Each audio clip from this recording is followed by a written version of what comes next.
Hello, this is George F551, and today I'm doing something for my father. He had a Super 8 projector with all our old family films. Yes, I'm old enough that it's not videos, it's films. But his projector broke. So he bought this, I don't know where, for $100 off someone, and it was in working order. We tried it, and it was indeed working. And then after 4 films, we put in the 5th, and the bulb blew. So I have this already taken off. And right here is a DJL projector bulb socket. Each bulb that this is intended to work with, at the very least, costs $115. And they're rated for a whopping 15 hours of operation. That's $1 an hour. And that's the cheap prices. I've seen them almost as $2.50 in some places. So I've seen some retrofit kits, and I'm not 100% sure the name of the company, but I found one and I had to do some so I can't remember the name of the company. Actually, I don't know if lampkithelp@gmail.com or very87@gmail.com. One of them, somebody has the, these people made the thing. And I had to follow the YouTube video because it's not exactly obvious. I've been trying to. I just decided I'm going to just try and do this myself, and I'm realizing it doesn't fit. So I went to the video, and the thing that isn't obvious is these holes right here. Pardon the jitters, I cannot control that. Those are where some screws go in. So then we can mount this housing to the projector. And again, I had to follow their video to find out how that worked.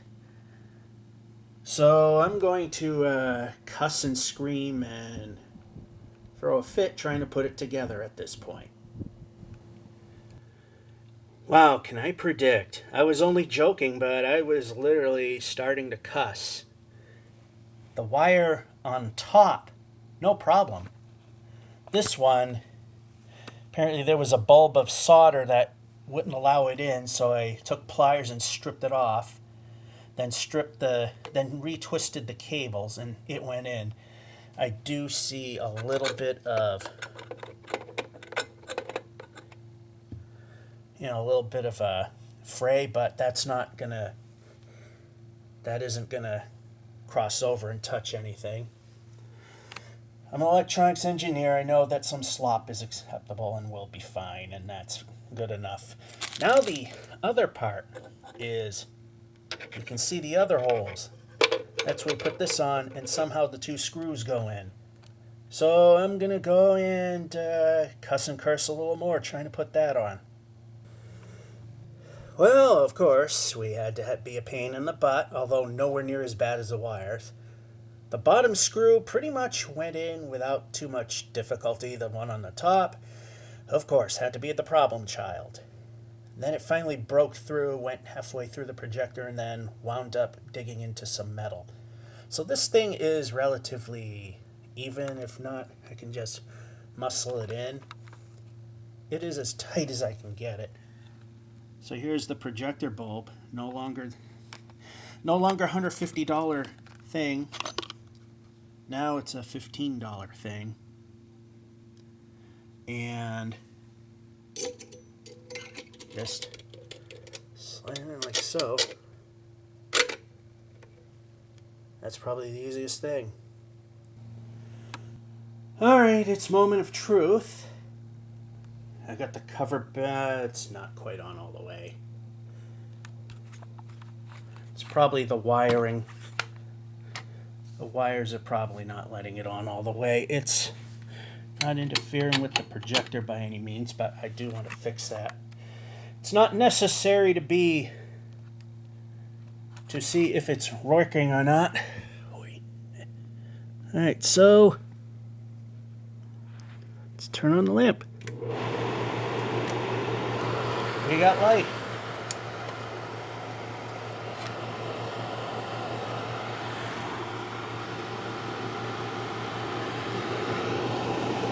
That's interesting. We have light. There's nothing.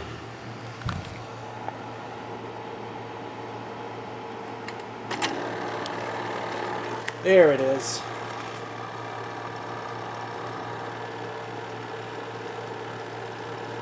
I mean, there's nothing in it right now.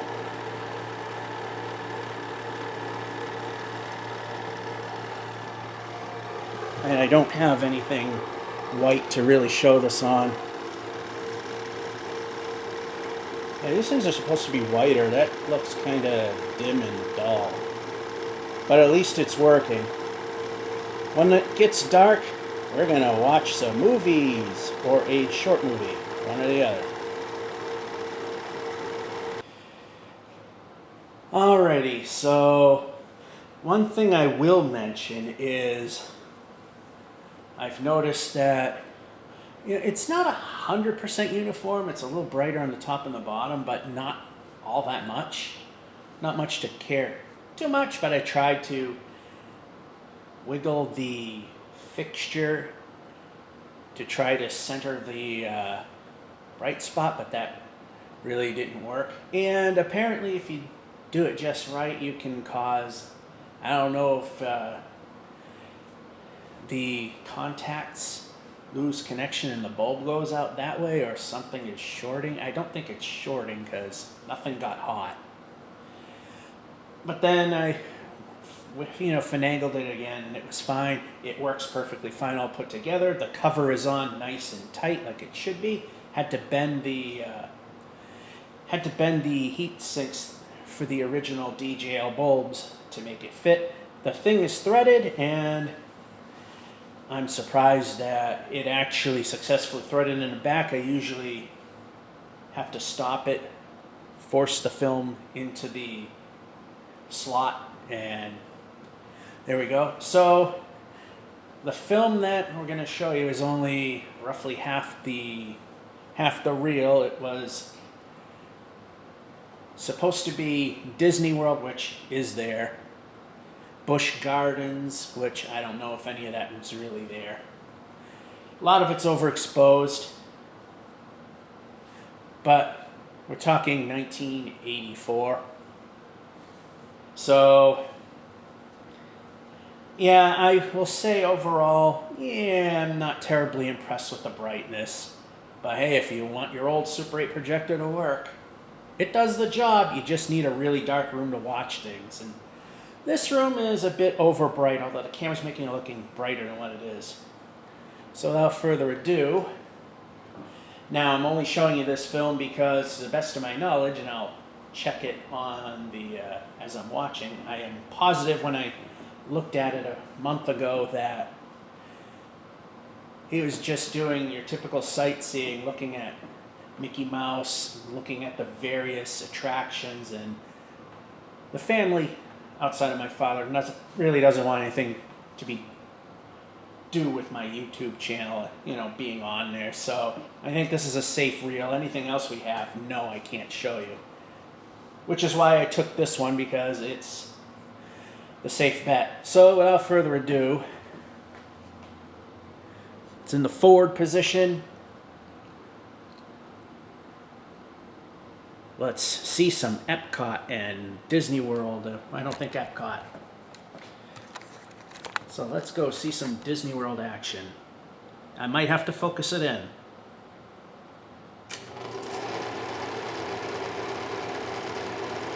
Like I said, it's overexposed film too.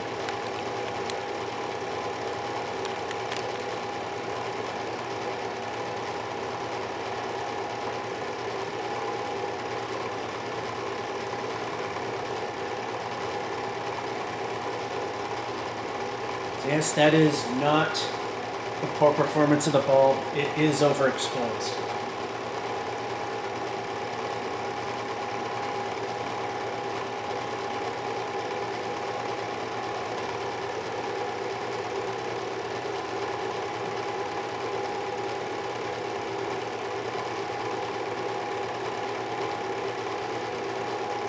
Yeah, Seth, this is as good as it gets. I'm gonna move the projector. Alright, there was a underexposed part that you literally couldn't see. So I literally got this thing like 18 inches away from the thing. Roughly 40 centimeters for your metric buffs. So, alright, without further ado, we're gonna more or less start over. It's only like 2.5 minutes of usable footage anyway. It's forward and go.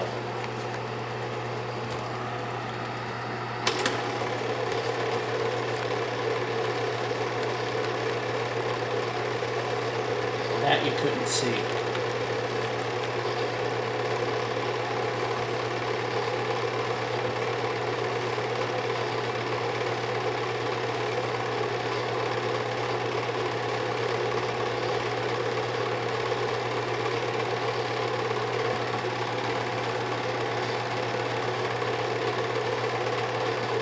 I guess there was some bush gardens in there.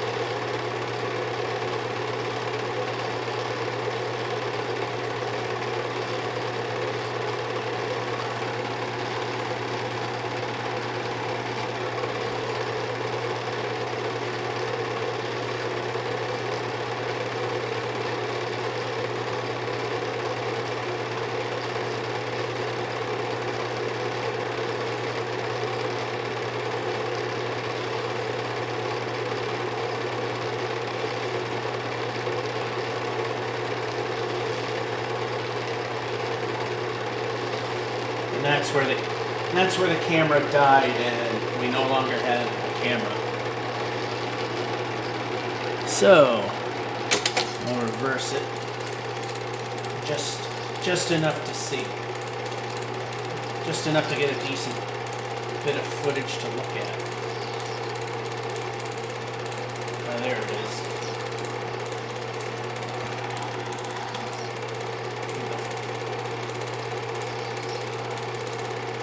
The camera's overcompensating. It's white balancing it. The white appears relatively orange.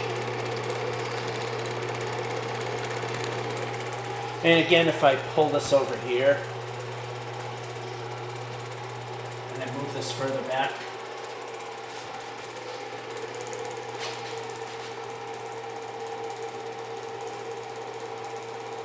and I'm only about 7 or 8 feet away. And that's overexposed film. So yeah, it's not the best on the planet, but if you just want to get your Super 8 projector working again, yeah, see, really hard to see it. That's normal exposure, and the room isn't exactly bright, but it's not exactly so, yeah, let me find the off button. There we go. Yeah, so that's the, that is the Retrofit projector bulb, but it's sold by many different companies. I think, if I remember, I'll put the name that I see on the box. I'm not 100% sure what the actual name is offhand, if I haven't said it already.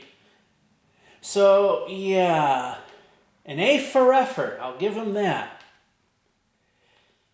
But, yeah, brightness, yeah. You gotta have a really dark room. Nowhere near as bright as the original bulbs, but like I said, if you have a Super 8 projector and you want it to work and just view movies, good enough. I'm okay with it. And that'll be it. George F551 saying, hope you enjoyed and have a good one.